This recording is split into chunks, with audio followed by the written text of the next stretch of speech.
আপনাদের আজকে আমার কাছে প্রশ্ন যে জনাব তারেক রহমান ভারপ্রাপ্ত চেয়ারম্যান বিএনপি এবং ওনার মেয়ে জাইমা রহমান ওনারা দুজনা আজকে ভোটার নিবন্ধন ফর্ম জমা দিয়ে এখানে নিবন্ধন কার্যক্রম সম্পন্ন করেছেন।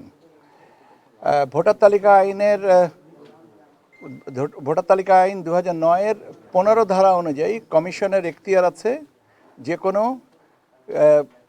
প্রাপ্তবয়স্ক বা ভোটার হওয়ার সক্ষম ব্যক্তিকে ভোটার করতে পারেন এবং সেই বিবেচনায় ওনারা ঢাকা 19 এই ওয়ার্ডের ভোটার তালিকায় নিবন্ধন হয়েছেন। ঢাকা ওয়ার্ড হচ্ছে 19, আসনেরটা 17 হতে পারে। এটা আমাদের কাছে এখন 19 আর কি, যে মুহূর্তে যেতটুকু। এটা আজকে নিবন্ধন প্রক্রিয়া যেটা আছে সেটা আমাদের বলা হয় যে ফর্ম 2।